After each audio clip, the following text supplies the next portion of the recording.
Okay, so good morning guys, Rafa ulit. So maaga tayo ngayon, nakapasok ako ng 8 o'clock ngayon, 8 a.m. So holiday ngayon guys eh. So may nagdala sa atin Ford EcoSport from Batangas. Alaga natin to. So ano yung huling pinagawa dito, Sep?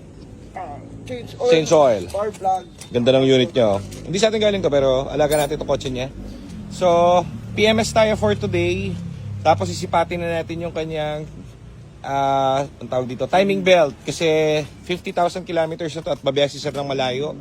Pero sabi ko, kung okay pa naman yung belt niya, siguro sa ang ideal kasi best nito kasa na ganyan napalit ng timing belt guys, 60 to 70k mga ganyan.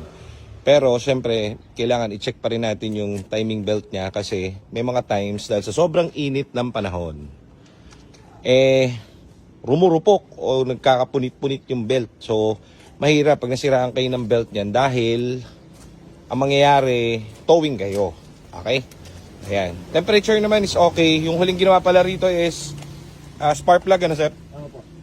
Okay, so yun lang. So, ito ang nauna, alas 8 umaga. Magaling yun. Yung paano malakas pa ang preno niya? Kaya lang, nung nakita ko kasi yung kabilang side, right side yata yun. Tama yung rotor. Siguro nasaksakan ng bato o ano. May kita niya yun, sir. May kita niya. Pero kung meron niya parang... Teka sir, upo kayo dito sir. Oh. Papakot niya lang sir. Okay na yung black yung kay sir. Ano ang gagawin na ron? Yung timing belt? Kuhanin mo na lang natin yung camera. Sino bayaran natin ito? Tagalawan yun? Tagalawan yun. So, unang drop pa lang niya itong Everest. Sold na agad yung kay sir. So, galing na sa workshop to. Pinacheck lahat dito. Lahat doon sa makina. Everything. Actually, gamit namin. Wala namang Sa long rig, ganda manakbo and everything. So, binili na to pero hindi pa rin natin nire-release. Kasi nung pagdating nito, binili agad nung nag-reserve agad sila yun. Sabi ko, sandali hold lang. Checkin muna namin lahat. Kahit na maganda manakbo yan nung binili natin, hindi natin alam, baka may hidden surprise. So ngayon, wala na siyang hidden surprise, saka isang linggo na rito eh. Diba? So, dahil wala na siyang hidden surprise, pwede na nating pa-hard PMS to. Tapos, release na natin kay sir. Detail. Tapos detail. Okay. Ay, pinatira lang pala natin yung yung Sa paint pala may sa gilid, Oo. scratch. Yun lang. Oh, maayos yung may-ari na. Maayos yung may-ari. Ayan, release natin yung Everest na. Saan na? Yung kay sir, resibo. Okay na? Sir, thank you. Salamat. Thank you. Celestial. Oh, ito na bala kay sir ha. Sabi ko. Salamat. Ingat kayo sir, next time ulit. Thank you, sir. Ingat sa driving, layo pa kayo. Next time, malaki-laki na. Tayo bumenta kasabay. Kaya nga sir eh. Sige sir, ingat po. Thank you. Sundan nyo lang yung sir, yung tao ko isa. Magmamotor yan.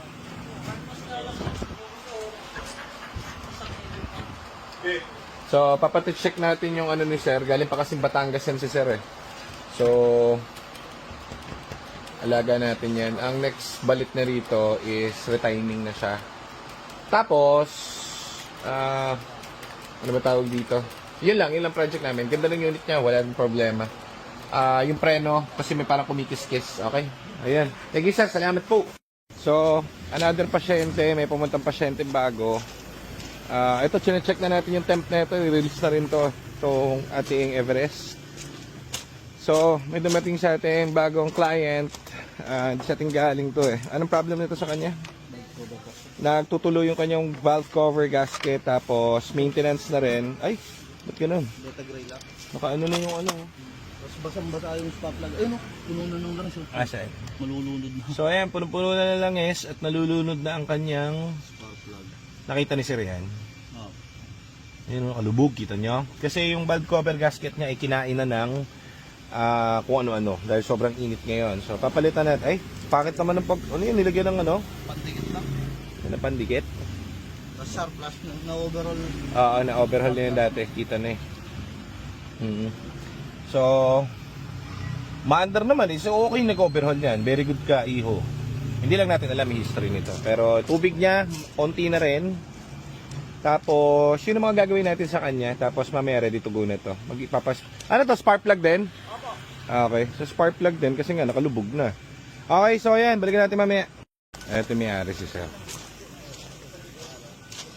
Na-overhaul na yan dati, no, Sep?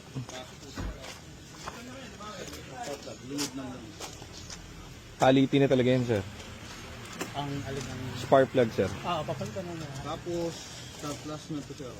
Napalitan na. Na-overhaul na dati. Okay naman yun. Ibig sabihin na overhaul. Ma-under naman. So, okay lang. So, palit talaga tayo spark plug. Okay. Magkano? 3.5? Magkano yan? 3.5 yan, sir. Original. Okay, sige, go. Buti na solusyon. Kapag ka umangat pa yung langis nyo doon, titirik yan eh. Kasi nakalubog na siya mismo doon sa ano nyo. Actually, nakalubog na talaga. So, onti na lang. Ito yung Everest natin.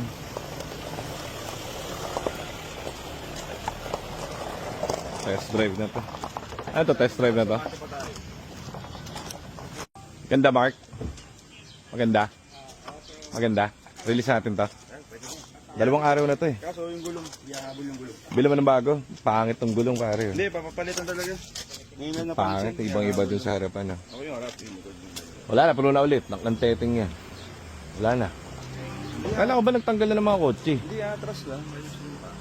Kulang pa rin, may parating 4 eh. Kausap ni ano. Yari tayo. Puno ba dun sa kabila? Saan kabila? GC3? Hindi, dun sa workshop natin. Sa workshop puno rin eh, no? Lagay tayo sa kabila sa bahay. Kaso mga project na ito mga ito eh. Yung pula kasi dapat yun na kinuha. Ay, eto pala guys, ilalabas na namin. Kasi kanina may naglakad, nag-walk-in, binili na tong, na-reserve na tong Fiesta natin. So medyo maraming gagawin dito. Dadali na saan nyo dadali? Workshop? Sa aircon muna. Aircon muna. Bakit? Pa din sa workshop. Kasi freshness. Saka, Loaded pa rin sa kabila. check na rin lahat. Aircon system. Ah, ito po, oh. Pangit nung ano. Tapaw sa bahay. Ayun lang, di pala obra. Kami na lang ni Jad, pre. So, ito pag may pipili. Kasi naka-display, di ba guys? Ang kalimitan dito, yan, 80% yan sold na. May natrip pa kami pula, may nag-walk-in, binili na tong Fiesta.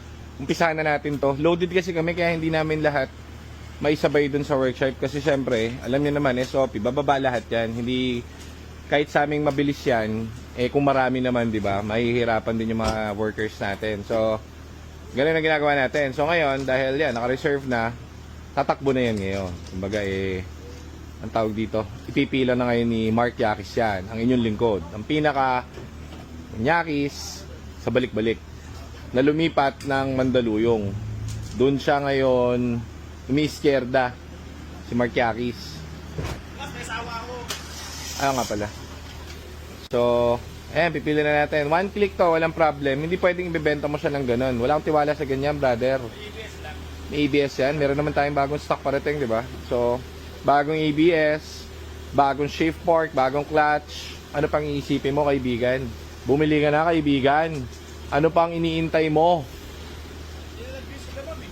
Hindi na nga eh. Ano yun eh, talagang yung mga bumibili rito, talaga naka-mindset na yun eh. Bibili talaga rito. So, preferred. No. Pula yung gusto. Eh, tingnan yan, di ba? Hindi mo ma-appreciate yan kasi dumi. Eh, pero pag natapos yan, katulad ng mga unit na nire-release natin dito, guys. Ganon, nagiging ganon. Kaya nakapending lang muna dyan yung mga yan. Waiting sila sa kanilang mga rightful owner. Okay, so yan. So, eto, meron tayo rito, violet. Eto kay sir. Ano ginawa natin dito? Makina ba to? Engine. Ito boost ko yan. O, ito guys kwento. Nabili ni sir yan sa labas Nabili niya ba yun sa labas? Alam ko nabili niya sa labas yung purple. Tapos, pagkabili, daming problem. Daming problem. Engine, pinakaming. Dinala rito. So, inayos. In-overhaul yung engine, ano? Tapos, nung in-overhaul yung engine, Okay na, tapos na. engine lang tayo. Eh kaso nga, may something yung Actually, na-release na, nauwi na niya. Oo. Nauwi na niya sa Bulacan. Nawala ng aircon, nawala ng ano. Oh, after na lumabas yung ibang mga sakit kasi okay na yung engine. Oo. Na lumabas yung nawala ng aircon, may mga umiilaw na sa dashboard. Binilik ulit ni sir para pero wala namang kinalaman sa engine. Pero nung release yun, wala namang ganon. Wala. Eh kaso nga, kung hindi natin alam kasi yung history, Oo. Yun lang, kung ano yung in-input natin, yun ang output. Kunwari, engine, ayaw umandar, o di umandar na ngayon, wala na problem yung engine. Pero kung may problem ka sa electronics, Doon na naglabasan yung Oo. sa mga ilaw na, sa brake, sa aircon. yan, laging may sikreto kapag nakabili kayo sa labas, guys. Kaya dito na kayo bumili, kasi yung ginastos ni Sir doon, sana dito na lang bumili si Sir, ano? Pang EcoSport. Oo nga, pang EcoSport na yung magagastos doon, ang daming problem ng kotse. So, masusolusyon na naman namin, inintay lang yung parts, dumating na yung parts natin, no? Yung mga TCM. Ayun, asan na? Dadali Andun na sa rin kabila. workshop. Oo. So, dumating na yung parts namin, tatrabahoin na namin itong violet din. Hindi namin matrabaho nung last time kasi inantay namin yung mga parts dumating. Okay? So, yun lang. Ayan, kain tayo. Makakain na kami rito at daming tao. Ano masabi mo sa ano? Ray, luto ni Libido. Libido. Gede. O palalo ba? Sarap yan. Kapag ka in love, tandaan mo, masarap ang luto niya. Pagkakita mo na kasi bakot yan, putang, maalat yan. Lagi ako pinaghahanda ni Kuya Edwin dito. Ayan ang sinasabi ko. Best friend forever. Best friend forever. Paglapag ko pa lang, tarlak. Sa probinsya. Sa Yung probinsya. pala naman. Yan, may nagdala rito EcoSport follower natin galing Nueva Ecija. San Juan to guys, Manila, layo. Pumunta lang sila rito para dito sa atin papagkatiwala yung EcoSport. Sabi ko kay Aldo, ng init eh. Holiday ngayon, di ba, no? Para di na kayo. Baka wala masakyan eh. So, papahatid ko kay Aldo sa terminal para ano. Ito, Ay, pakatapang naman yun eh. patid mo doon sa Cubao. Tapos diretso ka na doon kay ano. Kayaw. Okay.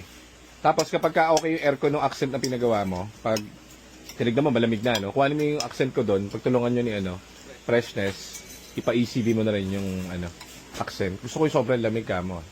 Para mabenta na. Hindi bibenta yung gagawin sa pangalan ko. Okay guys, so another batch, natapos na yung mga kanina, lumabas na. So, eto kay Sir George na Focus. So, very good pa rin yung kotse niya, walang kahit anong issue. 6 months ago na yata nabili ni Sir George to, no? Ang problem is, nung isang araw ginamit niya, tapos nalakasan yung bagsak ng pinto. So, common problem ng Ford. Latch, eto, papalitan natin yung mechanism. Oh, dami namin ito. So, bigay ko na lang kay Sir George to dahil lagi kami may food kay Sir George. Okay? So, papalitan lang ni Joseph yan. Siguro, dumating sila rito mga 10 minutes. Mga 10 minutes pa ulit. Tapos na yan. So, mga 20 minutes. Dali sa padala ko. So, ayan guys, ang kaya namin i-support yung mga binibenta namin. Lahat ng binibenta namin dito, kompleto kami sa parts. From hardware, major parts, lahat meron kami yan. So, lahat ng binenta namin, kasi may mga after sales kami, lahat ng pyesa niya, nandito rin po sa amin. Mahal sa labas yung mga pyesa na pag tinignan nyo yung mga pyesang yun, ni-research nyo sa labas, puro mahal yun. Pero pag dito nyo tinignan sa amin yun, urig parts, mura yun. So, kahit naman din nyo rito nabili, meron kaming parts. So, punta lang kayo rito. Ganda di ba? So, ka-terno to nung Ford Focus ni Sir Alvin. So, shoutout kay Sir Alvin. Enjoy nyo yung Focus nyo. Pula rin yun sa kanya. Tapos, meron tayong another batch bagong dating PMS for PMS. Galing sa atin ito. Magwa 1 year na yata ito sa kanila. So, Fiesta, 2016 yata ito. Lahat ng kotse dito, alam ko yung kwento. Sa background, hindi nyo lang nakikita pero lahat marami akong tinutulungan na nakabili sa atin na pag nagkaroon silang problem sa future, kahit isang buwan, isang taon, 2 years, andun pa rin ako, kakontak nila yung shop. Okay, so ito, pagkabili nila ma'am dito sa unit na all goods, so wala tong problem. After siguro 3 yata o 3-4 months, ayaw umi-start, nasa mall sila, so nagpapunta tayong tao doon. Hindi na namin kailangan i-diagnose dahil kilala namin lahat ng pyesa na kinabit dito. Okay, so wala silang problem sa engine, wala silang problem sa tranny. Napundi yung kanilang starter. So, wala nang etos-etos. Pagkasabi ni ma'am pagtawag niya, hindi po ayaw pumi-start ng kotse. Nagpadala agad tayo ng tao doon within 2 to 3 hours yata kasi kumuha pa kami ng starter na bago. So, pagdating doon, wala nang OBD dahil nga, sabi ko sa inyo, kabisado namin yung parts, kabisado namin yung ginawa dito sa kotse. So, hindi siya pwedeng masira yung engine, hindi siya pwedeng masira yung tranny. Kaya yung mga miscellaneous na lang ang pwedeng mag-fault. So, nung pagtawag sa amin, lahat gano'n naman kapag kami tumawag sa amin, tinitignan na namin yung history. So, kung ano yung pwedeng mag-cause, then, pinapapuntahan natin sa tao. So, ngayon, pagdating pala ng tao doon, pagsalpak nung, pag-check niya ng OBD, Starter nga yung lumabas. Palit agad kami ni starter. On the go na ulit sila, ma'am. Wala na ulit problem. After 1 year, nandito na ulit sila. So, PMS naman ngayon ang gagawin natin dito. And, sealant natin to. Natanggal, oh. So, ganito nakakabit. So, kita nyo, kasi sobrang init ng araw, tingnan nyo, nakadikit to, natanggal, oh. Oh, di ba? Kasi kahit na meron siyang rito, insulator, mainit pa rin talaga yan, guys. Parang oven yan. Kaya iingatan nyo. Kunwari, meron kayong, kahit na any brand ng kotse, ano, kunwari, papark kayo pumark kayo kung may puno, pumark kayo doon kung may lilim, mas maganda. Kasi sobrang init po talaga ngayon. Ang daming pumupunta rito na nagpapacheck ng kotse dahil nasusunog yung mga pyesa niya sa loob dahil parang oven po yan eh. Sobrang init. So, ang laging nagkakaproblema ngayon dahil babad sa araw. Kunwari, nag-outing, nag-swimming, nakabikini sila sa swimming pool sa kung saan man lupalo, 3 days sila doon. Pinarking to sa katirikan ng araw, lalo doon sa parang disyerto na mga dagat-dagat. O di, nadadali computer box, eto, spark plug, fan, yan lagi fan kasi syempre susunog yung motor ng fan sa sobrang init. Battery, lumulobo. Yan ang mga titignan nyo. Then, syempre, eventually, tubig lagi nyo check. Okay? So, another one is, itong Focus na to, follower natin from Nueva Ecija pa.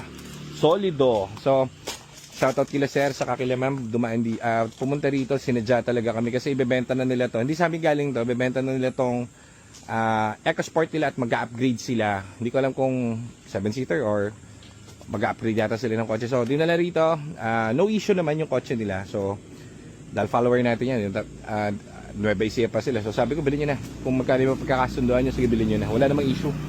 Okay, so yan. Meron tayong EcoSport na another stock natin. May mga pintura lang na hindi gaano kagandahan, pero madali lang yan. So, yan. Bago tayo stock.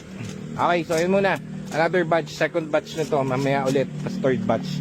Ito naman, bagong retining, bago lahat, everything. Galing na sa workshop to, papadala na natin yung mga video dun sa may-ari. Ibabiyahe na to, tapos papadeliver na natin dun sa nakabili. Okay, very good. Ayan, second batch. Yes po. Thank you very much.